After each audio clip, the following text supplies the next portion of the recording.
रात गहरी हो चुकी थी। हवा ठंडी थी, लेकिन टुनटुनी के दिल में जो दर्द था उसकी जलन किसी भी सर्दी से ज्यादा तीखी थी। उसका पति टुन्नू नशे में धुत गुस्से में आग बबूला होकर चिल्ला रहा था। कमबख्त, निकल जा मेरे घर से और अपने इन बच्चों को भी ले जा। मेरी जिंदगी को नर्क बना दिया है तुमने, अब और नहीं सहूंगा। टुन्नू के नन्हे पंख कांप उठे। उसकी आंखों में आंसू छलक आए, लेकिन उसने अपनी तकदीर के इस थप्पड़ को चुपचाप सह लिया। वह जानती थी कि अब कोई रास्ता नहीं बचा। ठीक है टुन्नू, मैं जा रही हूँ, पर याद रखना जब मैं एक दिन अपने बच्चों को उड़ते हुए देखूंगी तब तू इस रात को याद करके खुद को कोसेगा। टुनटुनी ने अपने छोटे छोटे बच्चों को सीने से लगाया। रानी और लाडो मासूम आंखों से माँ को देख रहे थे। माँ, हम कहाँ जाएंगे? लाडो की आवाज में डर था। टुनटुनी ने खुद को संभाला, आंखों से आंसू पोंछे और अपने बच्चों को पंखों में समेटते हुए बोली, बेटा, दुनिया बहुत बड़ी है, कोई न कोई कोना हमारा भी होगा, बस हमें हिम्मत नहीं हारनी है। और फिर 3 नन्हे पंखों ने अंधेरी रात में उड़ान भरी। रात बहुत लंबी थी। जंगल के सन्नाटे में सिर्फ टुनटुनी के पंखों की आवाज गूंज रही थी। माँ, अब और नहीं उड़ सकता, बहुत थक गया हूँ। रानी की आवाज कमजोर हो गई थी। लाडो की आंखें नींद से झपकने लगी थी। टुनटुनी के दिल पर जैसे कोई चाकू चला गया। माँ होकर भी वो अपने बच्चों के लिए कुछ नहीं कर पा रही थी, लेकिन अब रुकना नहीं था। बस बेटा, थोड़ा और, हमें कोई न कोई ठिकाना जरूर मिलेगा। तभी दूर घने जंगल के बीच एक घर जैसा कुछ दिखा। रानी की आंखों में हल्की चमक आई। माँ, वहाँ कोई घर है। टुनटुनी ने उम्मीद से देखा, लेकिन जैसे ही पास पहुंची दिल टूट गया। ये तो टॉयलेट है। रानी और लाडो ने माँ की तरफ देखा। टुनटुनी ने खुद को मजबूत किया। कोई बात नहीं बेटा, यह भी किसी की छत है, जब तक कुछ और न मिले यही सही। और उस रात एक माँ ने अपने सपनों की चिता पर हिम्मत का दीपक जलाया। सुबह सूरज निकला, लेकिन टुनटुनी की आंखों में कोई रोशनी नहीं थी। उसके बच्चे भूख से तड़प रहे थे। माँ, हमें बहुत भूख लगी है। टुनटुनी का दिल रो पड़ा। उसने बच्चों को सीने से लगाया और खुद से वादा किया, आज कुछ न कुछ करके ही लौटूंगी। वह जंगल की ओर उड़ चली, काम की तलाश में। भटकते भटकते उसे एक हवेली दिखी। वहाँ एक काला कौवा बैठा था।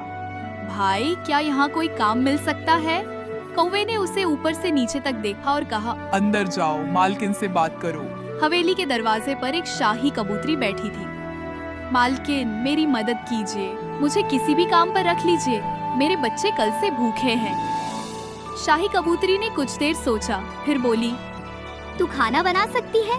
हाँ मालकिन, बहुत अच्छा बना सकती हूँ। ठीक है, तू यही काम कर ले और जाते वक्त अपने बच्चों के लिए खाना लेती जाना। टुनटुनी की आंखों में कृतज्ञता के आंसू छलक आए। भगवान आपको खुश रखे मालकिन। और उस दिन टुनटुनी ने अपनी हिम्मत से अपनी तकदीर का पहला पन्ना बदला। दिन बीतते गए। टुनटुनी हवेली में काम करने लगी। एक दिन मालकिन ने पूछा, टुनटुनी, तेरे बच्चे स्कूल जाते हैं? टुनटुनी का दिल बैठ गया। नहीं मालकिन, हमारा तो कोई घर भी नहीं, हम टॉयलेट में रहते हैं। मालकिन का चेहरा सख्त हो गया। क्या, टॉयलेट? टुनटुनी की आंखों से आंसू टपक पड़े। मैं मजबूर हूँ मालकिन। मालकिन ने एक गहरी सांस ली और फिर कुछ ऐसा कहा जिसने टुनटुनी की दुनिया बदल दी। कल से तू अपने बच्चों को लेकर यहीं रहने आ जाएगी, और हाँ, मैं तेरे बच्चों का दाखिला अच्छे स्कूल में कराऊंगी। टुनटुनी फूट फूट कर रो पड़ी। मालकिन, आपने तो मेरी जिंदगी ही बदल दी।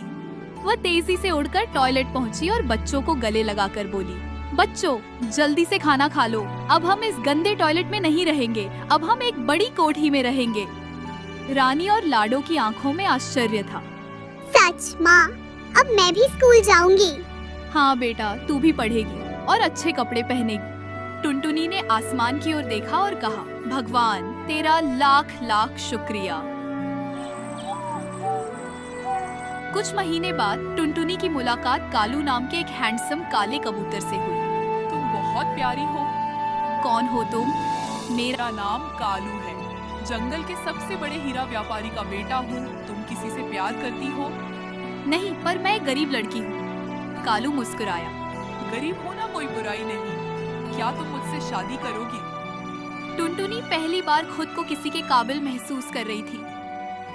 हाँ, कालू के माता पिता ने भी खुशी खुशी रिश्ता मंजूर कर लिया और फिर टुनटुनी की किस्मत ने नया मोड़ लिया।